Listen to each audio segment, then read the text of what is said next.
Join Gator great Shane Matthews every weekday as he brings you all you need to know about your Florida Gators, including news, analysis, and opinions with some of the biggest names in sports. Find us on Spotify, Apple Podcasts, Google Podcasts, or wherever you listen to your favorite podcast. Or watch us live at 8 a.m. on Facebook, YouTube, and Twitter.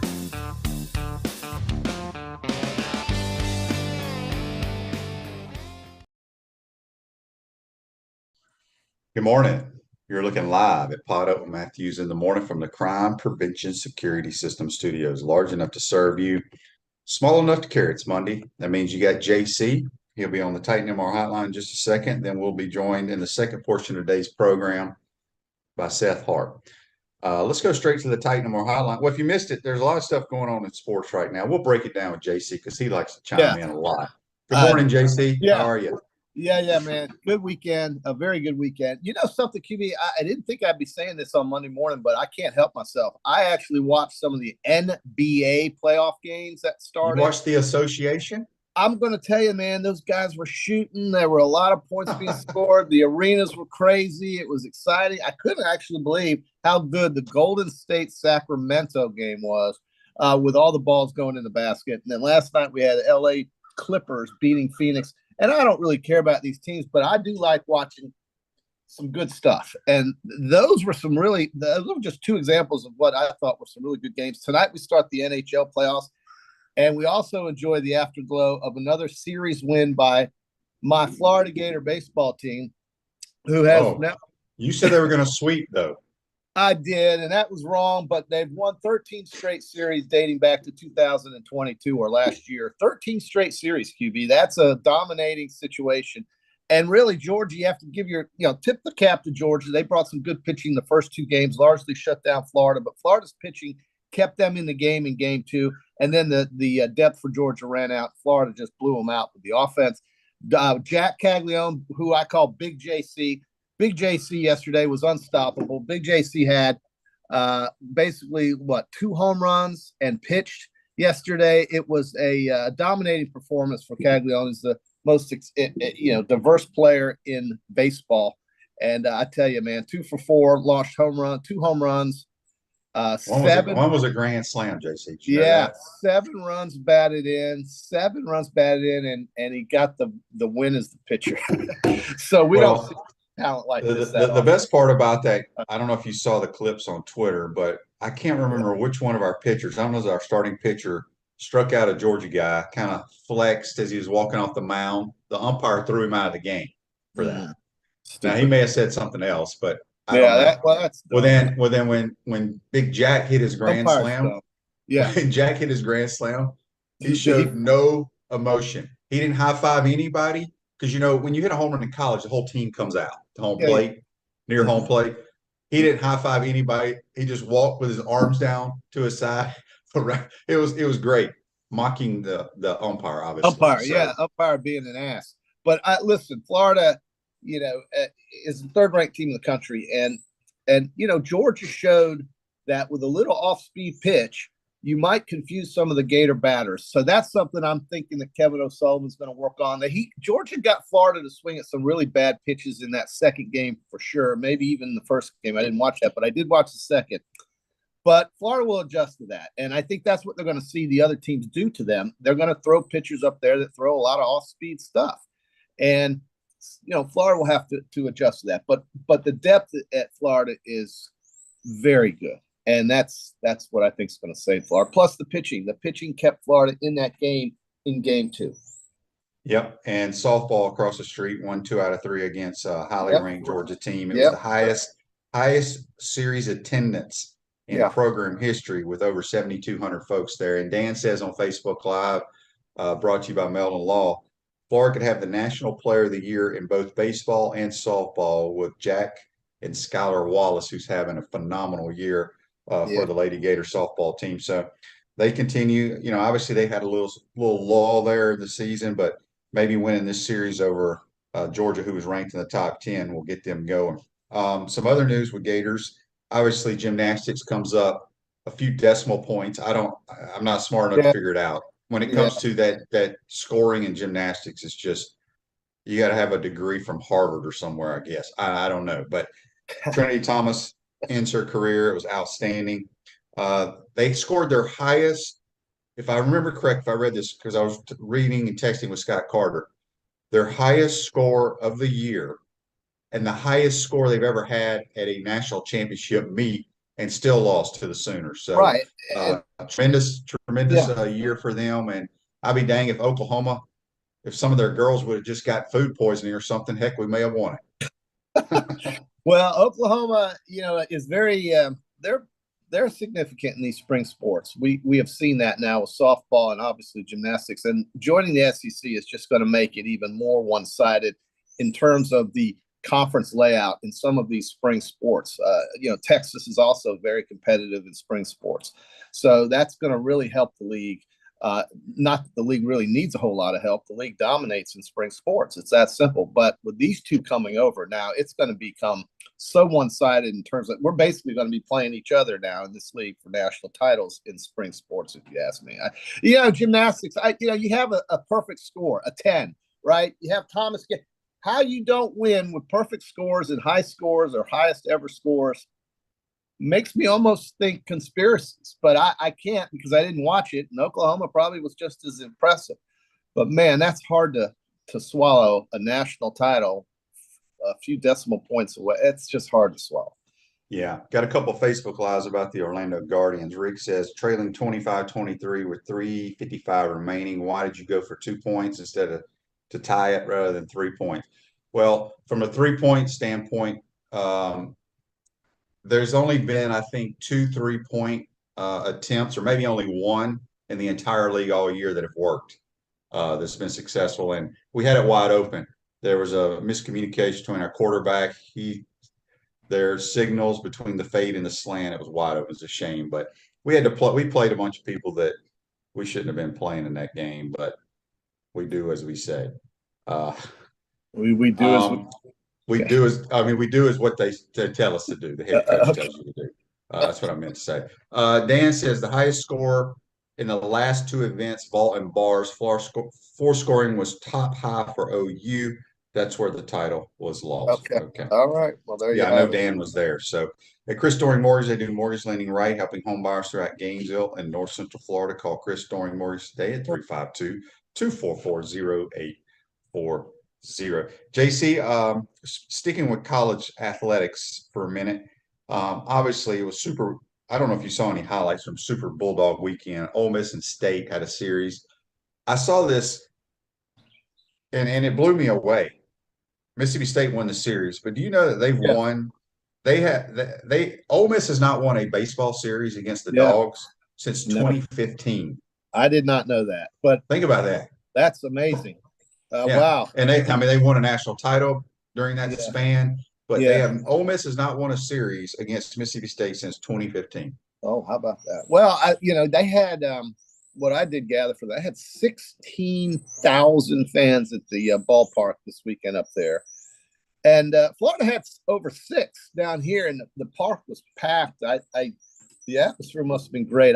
I can't wait to go to a regional and hopeful super regional here at Condron because I got to watch these guys play. I'm really impressed with them. But yeah, Ole Miss, Mississippi State, that's a big deal. That's kind of like Auburn, Alabama. There's only 2 schools in the state that really care. And now Southern Miss is very good at baseball. They hosted a super regional last year as well.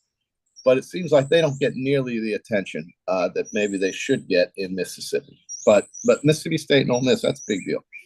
Yeah, it's the greatest venue in all the sports. And what about all basketball, baseball? Everybody worried about Arch Manning. We have a mutual friend who lives in Austin, Texas, who bet my ear off my head about how Arch Manning was going to start for the Longhorns this fall. And he's now a Longhorn fan. He was a former Gator. Now he's a Longhorn fan. And Arch Manning this, Arch Manning that. Arch Manning completed an 8-yard pass, and Quinn Ewers is their quarterback. The coach actually said that, Sarkisian. Yeah. And Quinn Ewers is the guy. I don't know what he's talking about. But Arch Manning was just kind of here and there. But it was, for a guy that gets all the attention because of the last name, it was not anything to write home about. And really, you have to give this kid some time. But Ewers is the Texas quarterback. Ewers will be playing against Alabama in week 2. Did Alabama have their spring game? No, I don't think they have yet. No, I think it's this week. Okay. Well, what kind of fan are you? Text on the Titan Mar text line from Daryl. He says, "Good morning, guys. I went to the baseball game yesterday. I think it's stupid to suspend Brandon Neely for 4 games." He's talking about the pitcher that got thrown out. That is kind of, I guess that's just an NCAA rule. I don't know. Maybe you can appeal it. I don't know. Crazy. Well, crazy. But listen, crazy. Yesterday the bats were out. And that's the thing that I want to point out about this weekend was that even though, they looked good, they won the series. Georgia figured out a way to neutralize Florida's offense with those first 2 games. And what I noticed was, and I'm sure Jeff Cardozo would likely agree, was that they threw a lot of off-speed stuff that was accurate, that had the Gator batters offline a little bit. They were not as successful against those first 2 pitchers that Georgia threw at them in games 1 and 2. And that's how you attack Florida, is you slow them down offensively. Now you have to score to win, and Georgia couldn't do that either. And Florida's pitching won that second game for them. But that's the thing I think we're going to see a lot of teams try to do, is slow down Florida's offense by coming in with a lot of off-speed stuff. Yeah, Dan says Florida's won 13 straight series now. So we got another text on the Titan Mar text line from Jimmy. Jimmy says, "Shane, did you see Cole Kubelik's comments of the SEC spring games that have been played so far?" No, I didn't. So he kind of chimes in. He says after watching the tape, the Florida offense wasn't nearly as bad as fans think. So that's the thing is, it's no different than when you play a game or practice or whatever. It a lot of times you don't know what's going on as a fan. You just look at like the what you see, and it's hard to explain. So anyway, but you can't go into watching this game expecting things that maybe you hope will happen that they haven't shown us in a while. And listen, these 2 new quarterbacks have got to work their way into this offense. You're not just going to jump them out on the field. It's like what happened in that bowl game. I don't know why anybody expected Jack Miller to light up Oregon State. He hadn't played. So you got to give these guys a chance to keep practicing. Off-season is going to be important, but the fall, we're going to find out who's going to start. It's between those 2 kids, Mertz and Miller. So that's what we're going to have going to Utah. And, we'll see if they can find some running backs too, which I think they do have. They have plenty of running backs. JC. Right. But those running backs are going to have to carry a lot of water for this team. Well, we'll see. We'll see. Andy says the Gator running game will be fine. The starting offensive line was split between teams. Yeah, people read way too much into spring game. I think spring games are the biggest waste ever. Yeah. Well, there's a lot of people made a big deal out of it being on a Thursday night, and I still don't understand why that. Well, it was like 49,000 of them showed up. I know they had a good crowd. They had a good turnout, I think, for something like that. I don't know what else you want. I mean, Ohio State had 70,000 and this and that. Great, but that was different. That was a Saturday. I don't know. Listen, I think it's. You know what? I'm glad it's kind of over, and we can. I want to think about, and I understand football. Football pays the bills for everything, but I want to think about the baseball team. If Gator fans could just focus on the softball. Well, what about softball? No, I said if they can focus on the softball and baseball teams, they might be happier these days because those teams have real chances. The baseball teams especially, and I love Tim and the team. I think it's going to be much harder for them with Oklahoma in the mix, but the baseball team, to me, can win it all this year. There's no doubt. I doesn't mean they will, but I think their chances are within the top 5 best in the country. Yes, and they will host the Super Regional after they win the regional, and that's going to take them to Omaha. Greg says on Facebook Live, brought to you by Mellon, Lane Kiffin's been trolling the Gators on Twitter. I saw a couple of these. Look, Ole Miss's spring game. Because he was joking. He shot something about a picture of their scoreboard. Their game was 53-52. Now, look, I saw clips of it, and I kid you not, it was like they were playing on air. Yes. There was nobody playing defense. Nobody. No. And Ole Miss doesn't play defense. No, they don't. They do have the oddly QB. I don't know what you make of this, but 3 quarterbacks that could likely start for any other team. For most other teams, all on one roster. Now, how's that going to work out? what Greg and John say, they were trying to figure out what Lane's beef is against Florida. Here's Lane's beef against Florida. Oh. He wanted to be the Florida coach. That's what his beef is. Yeah, and I wanted him to be the Florida coach, but that doesn't matter. But again, I like what Lane does here and there. He's beaten one top 15, like top 10 team in his entire career, and that was when he was at USC. They beat Oregon. He has not beat a top 10 team. He's like 1-25 or something like that against. Yeah, but he did take his team to the Sugar Bowl. No, I get all that. I get, but like I told you, they don't think they beat a winning team with a winning record last year. He beat Alabama. No, he's not beating Alabama. No, he hasn't beaten Alabama. It was the other guy that beat Alabama. They say he has not beaten anybody with a winning record while he's been at Ole Miss. Right, but he did take them to the Sugar Bowl. They did have some gaudy-looking records. They finished second in the SEC West 2 years ago, right? Yeah. So, I mean, that's maybe. I don't know. Yeah, they did. That's why they went to the Sugar Bowl. So I just wish we could have got Walker Howard, who Billy had a really good relationship with. Walker Howard's the best quarterback they have there. So what are the other two going to do? Spencer, I don't know if Walker Howard's going to start or not, but in my opinion, the people that I've talked to and what I've seen of Walker Howard, I think he's the best quarterback. Well, they've got Spencer Sanders and Jackson Dart on the roster. Somebody's going to pick one of those two up. They're okay. They're okay, but I think Walker Howard's clearly a more talented guy than them. This is. Would you like to have Spencer Hats? Would you like to have Spencer Sanders down here with Billy's offense? I mean, he's okay.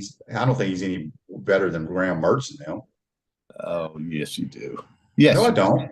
Oh, I'm being dead serious. Much more. Well, listen, under that coach, he played in a different kind of offense. You're thinking of what he did at Oklahoma State, okay? I get it, but don't you think that would conform to Florida?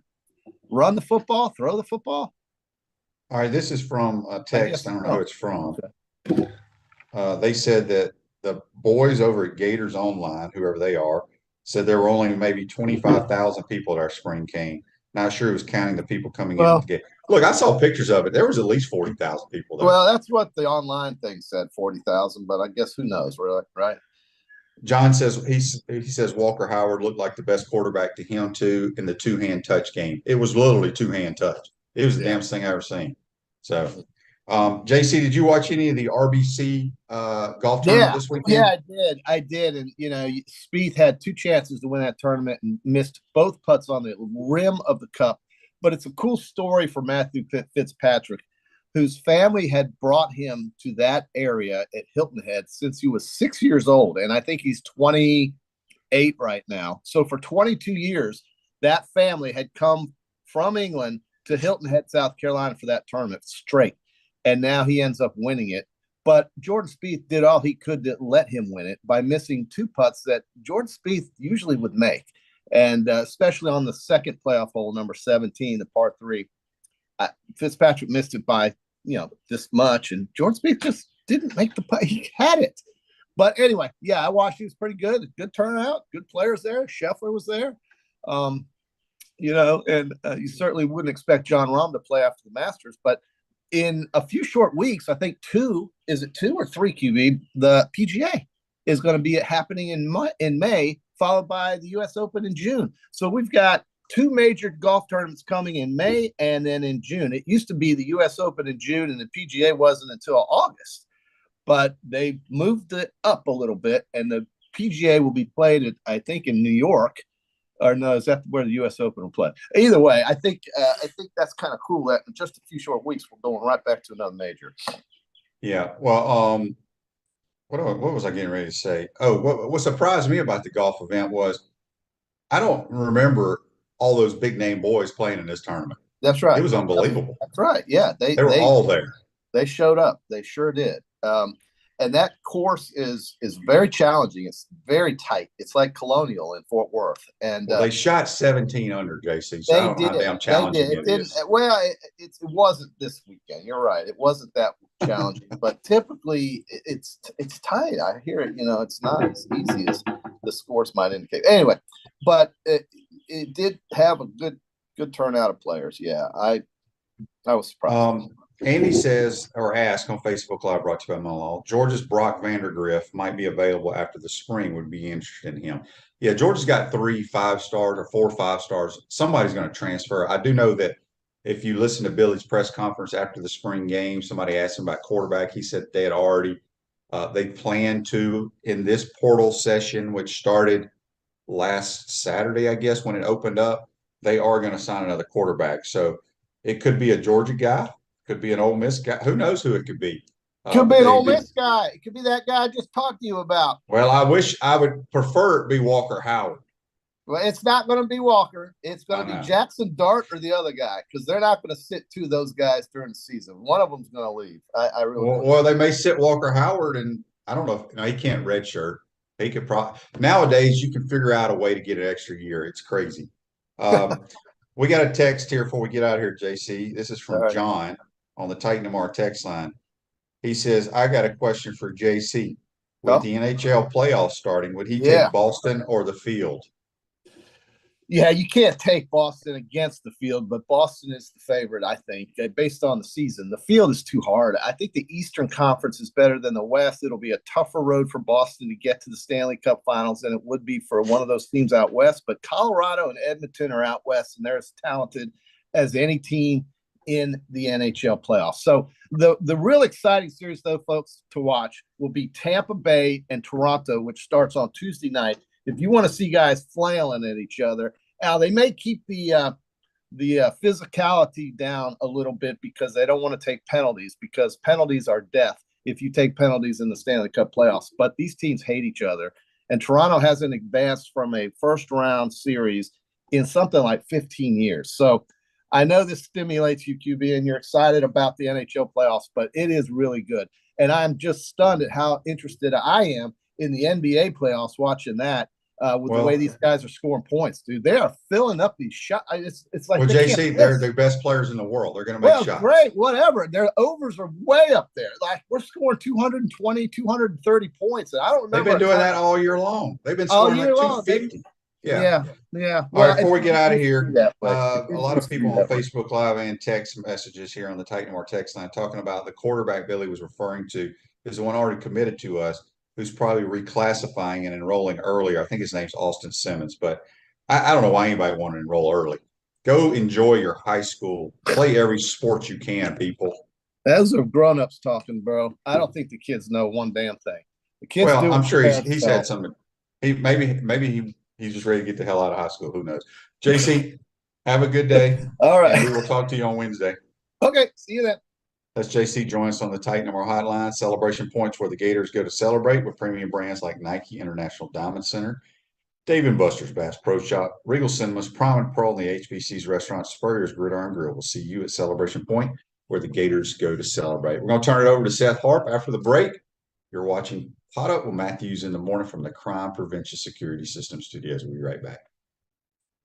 We want to take this moment to thank our sponsors who keep the show going and pay the bills. Our premium sponsors are Crime Prevention Security Systems, large enough to serve you, small enough to care.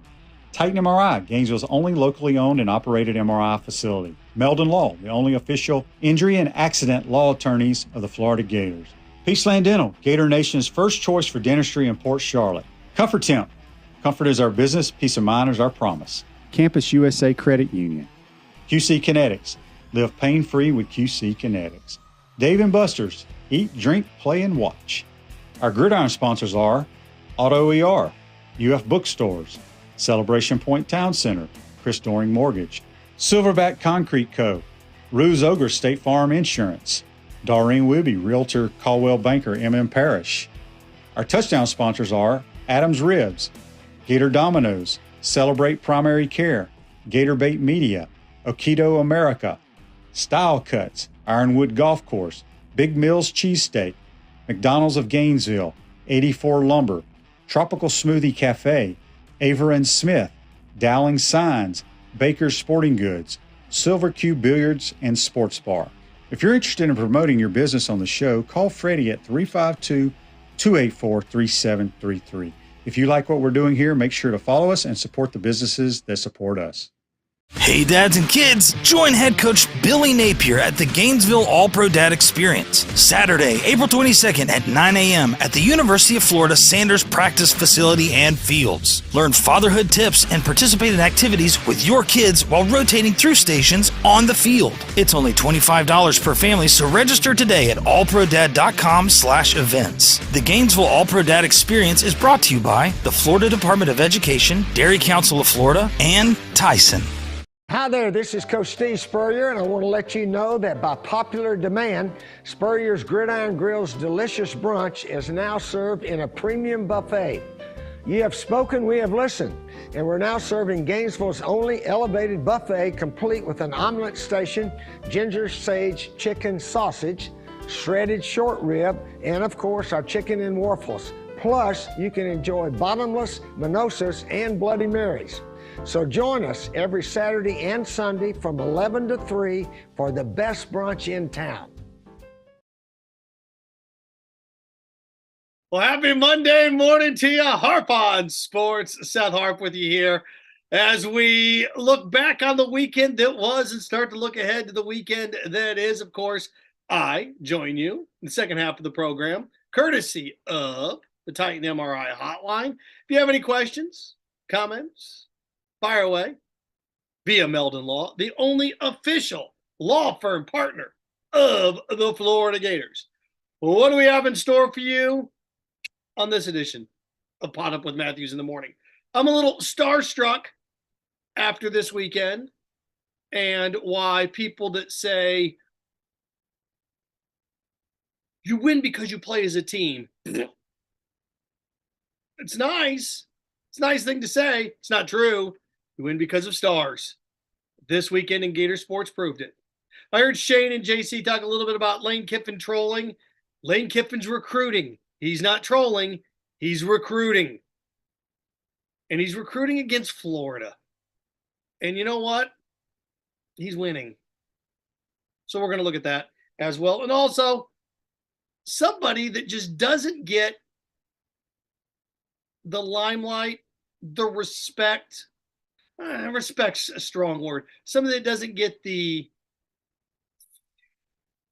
gravitas, the gravitational pull that they should, is Pete Alonso. Do you know Pete Alonso already has 8 home runs through 2 weeks, Major League Baseball season? Pete Alonso has 8 home runs and 14 RBI. Pete Alonso's on pace for 81 home runs. Mets are 2 games out of first. This dude's hit more home runs than anybody else in baseball over the last 3.5 years. In New York, you'd think he'd be on this pedestal. Well, if Pete Alonso's smart, he gets out of New York. I never thought I would say that. But Pete Alonso be much more of a brand in St. Louis or Chicago with the Cardinals or the Cubs. All right. Follow up with Matthews in the morning, of course, as always. A service of Ruse Orga State Farm Insurance. Ruse Orga State Farm, a team dedicated to insurance professionalism, ready to help you and your life go in the right direction with the right insurance options for you and your family. Visit ograinsurance.com, 352-240-1779. That's 352-240-1779. All right. This past weekend was an exercise in excellence for Gator sports. It was an exercise. It was an exercise in excellence. The gymnastics team, oh so close. Oh so close. And that's why that sport, this is where men and women are different. This is why we're different. Because when we watch sports, we have to have a winner. We have to have a definitive winner. This guy scored this run. This guy scored this touchdown. More points wins. Watching that gymnastics meet, I don't know why. What's the difference between second and third and a tenth of a point here? It's one of those things that's subjective. That's why women love it. Why women love gymnastics, it's subjective. Oh, she won. We can't do that in baseball. We can't sit there in basketball and go, oh, he won. No, we can't. This person scored more points. This team won. Gymnastics and figure skating, 2 most popular sports in the Olympics, are all completely subjective. Her outfit, oh, her routine was better. I like that music. She wins. But there is a winner, And again, it's like I listen to experts and I listen to people. Oh, this is why they won because this. Okay, fine. Ugh. But there you go. Good for the gymnastics team. Why did they get all the way to second? Because they have a star. They have a star is why they got to second.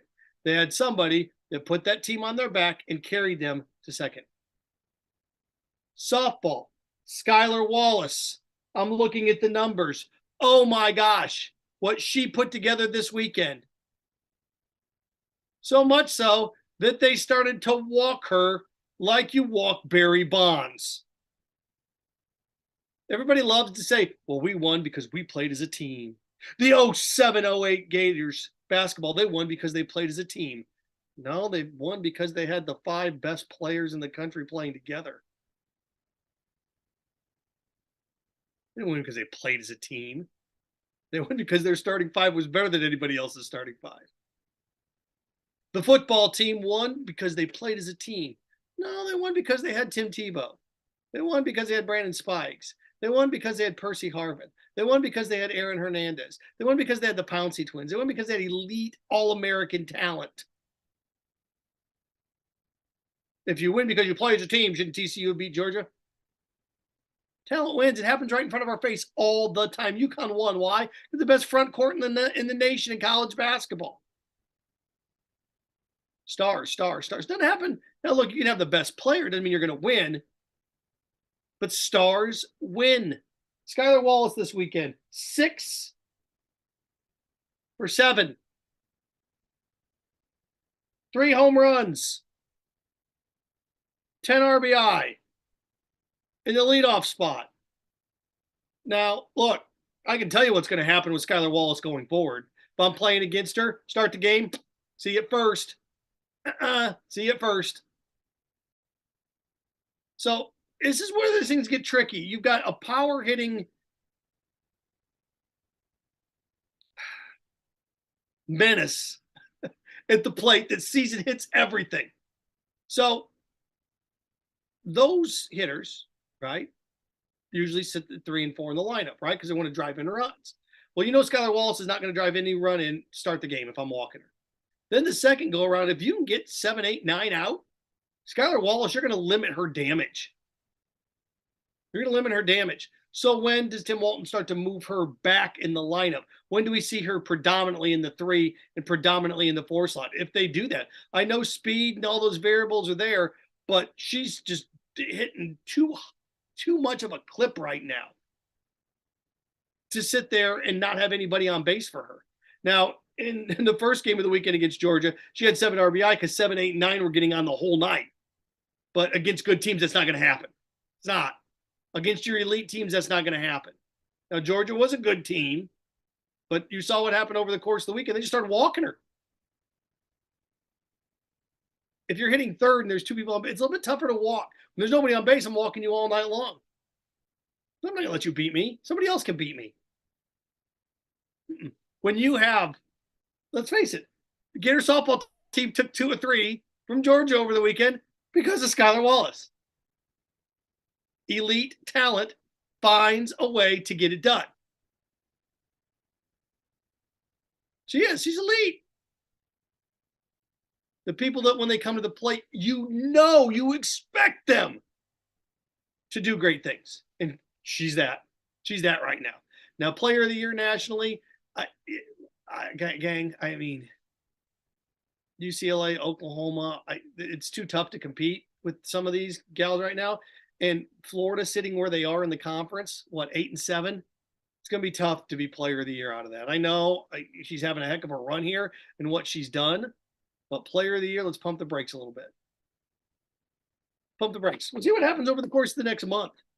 Look, if she can put this team in position, the thing is they had such a struggling start, sitting at 8 and 7 in the conference right now. In order for them to win the SEC, you're going to have to start sweeping everybody left and right. And that's just too tough of a thing to do right now. Florida's baseball program keeps winning series. You're going to get to the Gators men's team here in a second. But as long as baseball, when you're winning 2 or 3, winning 2 or 3, winning 2 or 3, then you sweep a series, you're in first place. When you lose 2 or 3, win 2 or 3, lose 2 or 3, and you're sitting there at 500, then it becomes almost impossible unless you sweep back-to-back series. When you're 500 and you only have 4 weekends to go, then you need to sweep teams to win this thing. It becomes too difficult. It's like when teams are chasing teams in baseball down the stretch and you're 4 out with 11 to go, then you need to sweep teams. It becomes almost near impossible. Right now, baseball, as long as they keep winning 2 or 3, they're fine. But what softball showed you this weekend, pitching, so-so. Pitching has been suspect. So they're slugging teams to death. And they did. Look, it was a team that was, second place? Georgia's second place in the conference. And Florida comes out and takes care of business. Wins 2 or 3. Now they got a gigantic series coming up this weekend, right? The Vols this weekend. Big one. Big one. And Kyle Crooks and I talked last week. In this 6-game stretch, if Florida could somehow go 3-3, well, they're 2-1. Now you become greedy and say, well, we go 4-2. Yeah, I get it. So look, Skylar Wallace, what? It shows you stars are the reason you win. Stars are the reason you succeed. Starstruck. What she did, amazing. Pivoting over to baseball, good night. Jack Caglione, and it was funny. His strength this weekend was his pitching. Usually it's his hitting. Now look, he still went this weekend? He still went 4 for 13, 2 home runs, 7 RBI. That Tuesday or that Saturday night pitchers duel weird anomaly thing that we got. But he, let's face it. Sundays have been an adventure for this team. They've been an adventure. It wasn't really an adventure because he didn't walk in. He walked 2 guys over 5 innings. When I went back through and looked, the last 4 weekends, or the last 4 Sundays, Gator pitching has walked 18, 8, 8, 7. That's a lot. Cags went out 5 innings, 2 walks yesterday. Now it helped that the bats woke up, and when you're pitching in your head 5-2, 6-2, it makes things a little bit easier. But he didn't breathe any air into that fire this past weekend.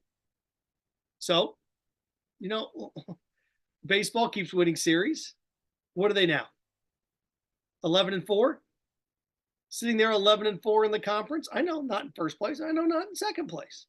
But just keep winning series. Keep winning series. And the fact that this team doesn't play LSU.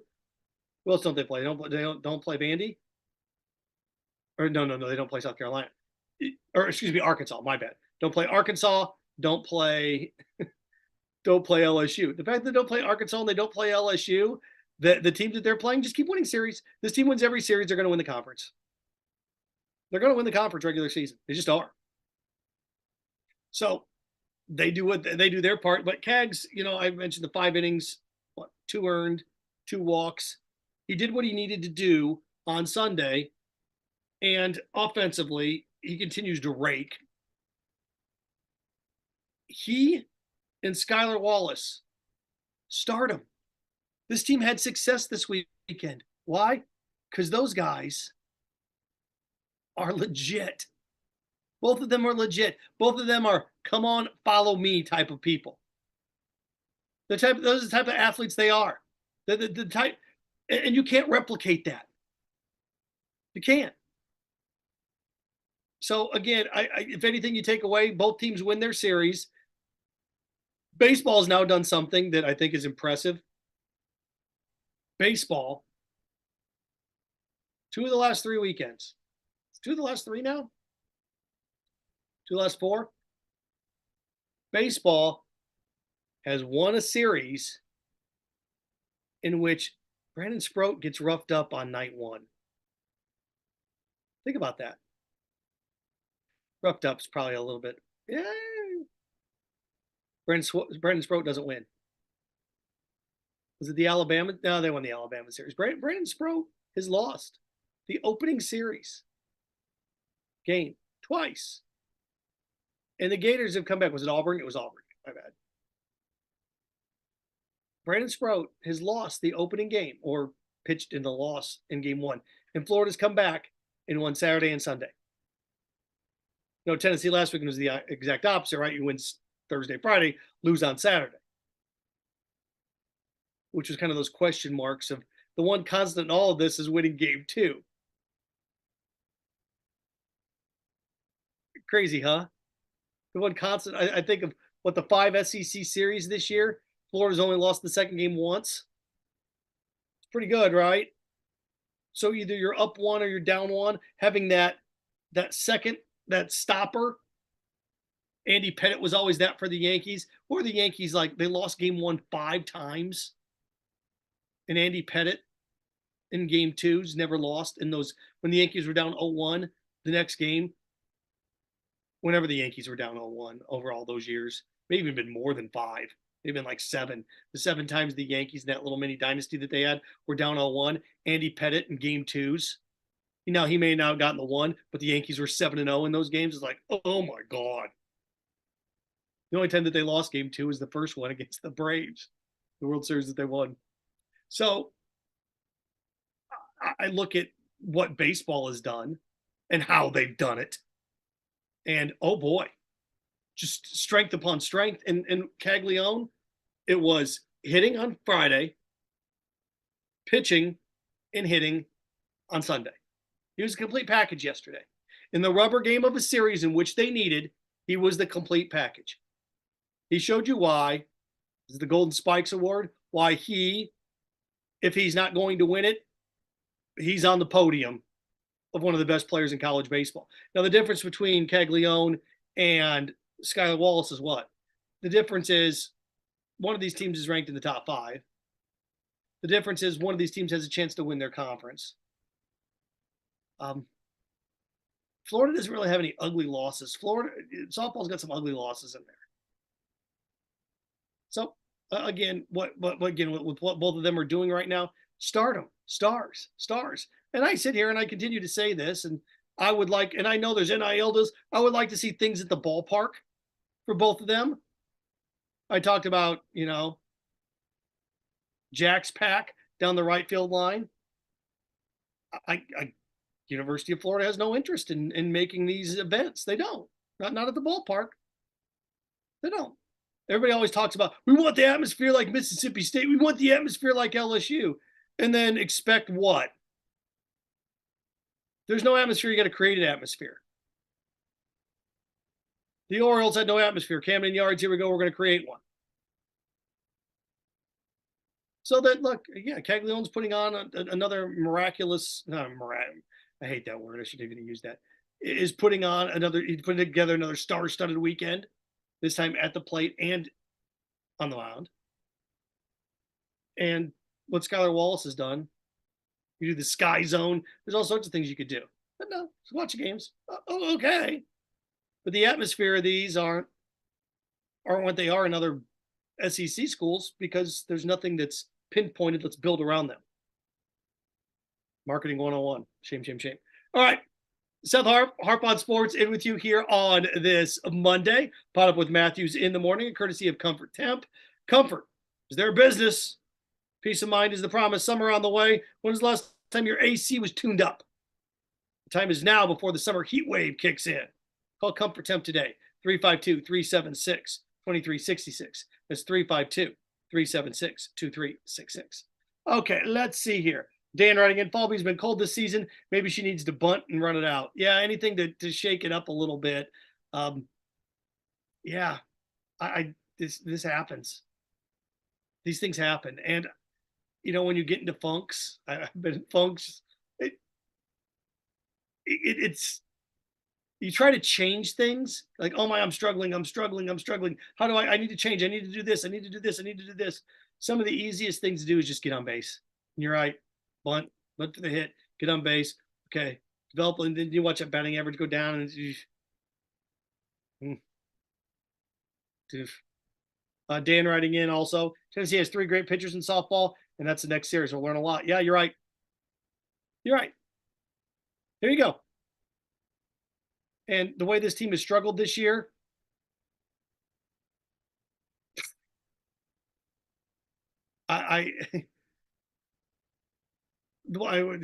Well, let's face it, softball struggled in this conference. This last weekend was the best weekend that they've had all year. I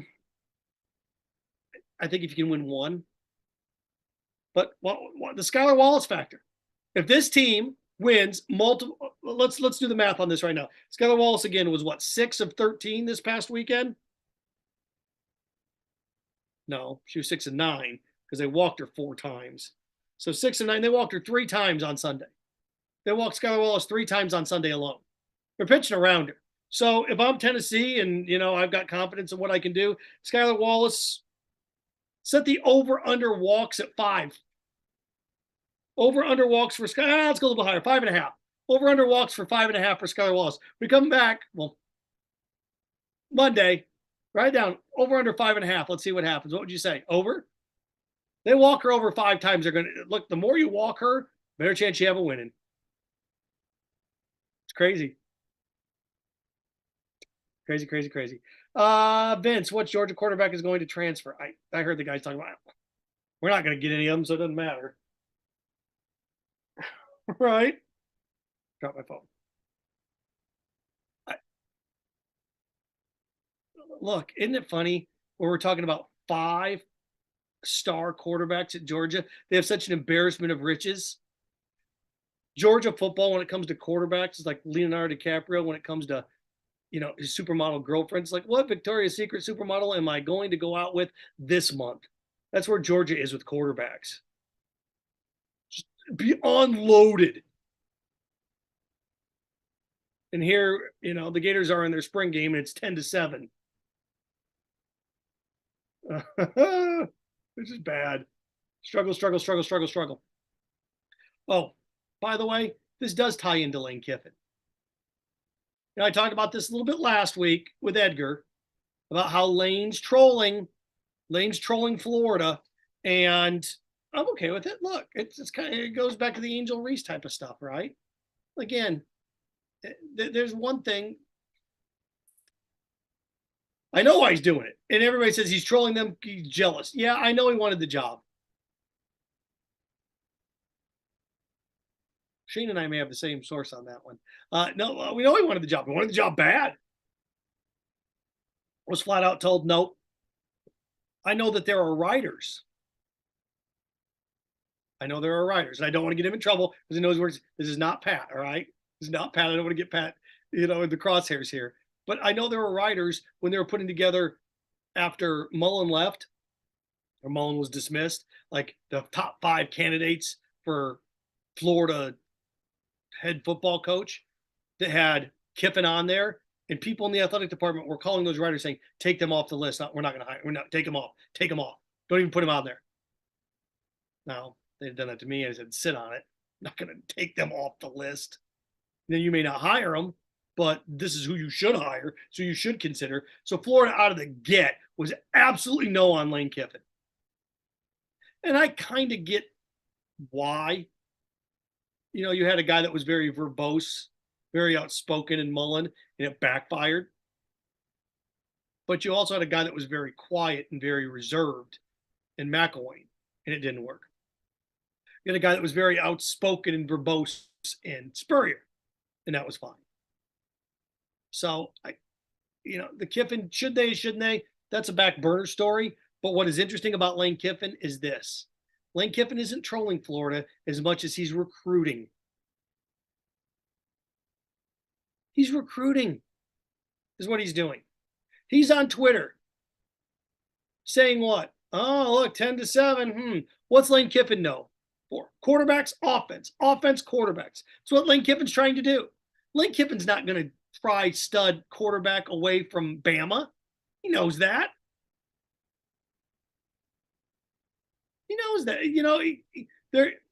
it's not there yet with what Lane is doing, but Lane looks around and goes, okay, big guys committed here. There's no reason why I can't be second in line. Georgia, the stud quarterbacks that are at Georgia, what he's doing, Lane Kiffin, by trolling on Twitter and making fun of Florida's spring game and their points, he is recruiting receivers and he is recruiting quarterbacks. Because think about it. If you're a stud receiver and you're a stud quarterback and I'm Lane Kiffin, and my spring game was 50 whatever to 50 whatever. And I look at you and go, you want to come here and score a lot?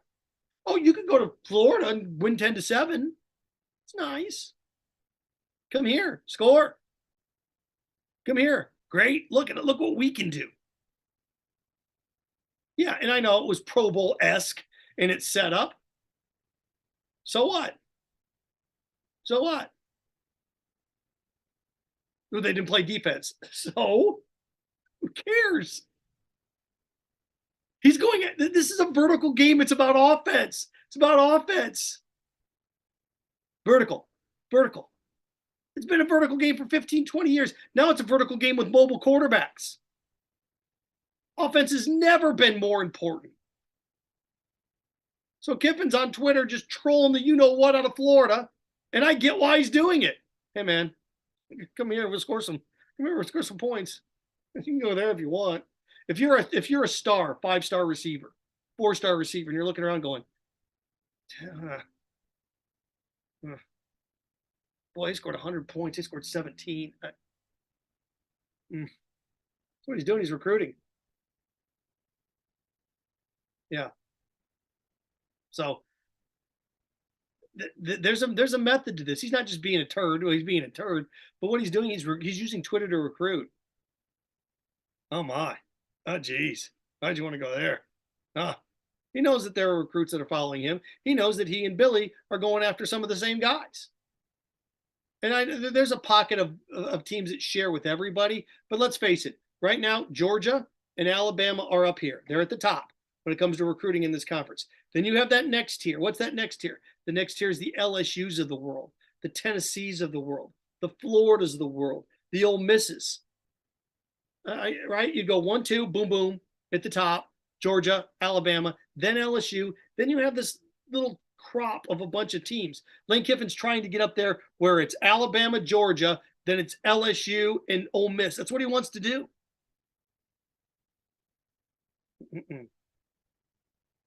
Danny writing in, Cox is a 5-star Georgia guy, not the best transfer ever.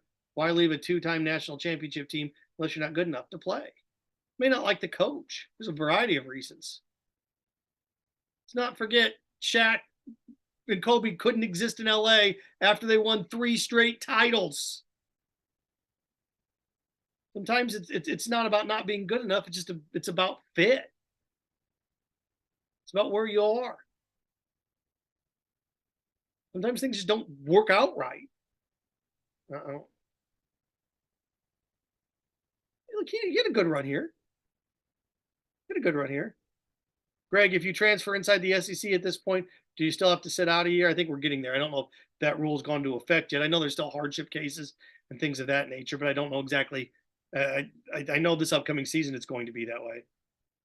Gregory Mitchell Pash, time to sign off. The loudmouth bozo's coming on. Don't look, Greg. Do you want me to sing you a song? Oh, Greg doesn't like me. Okay. I hope I can get through the day because Gregory Mitchell Pash doesn't like me.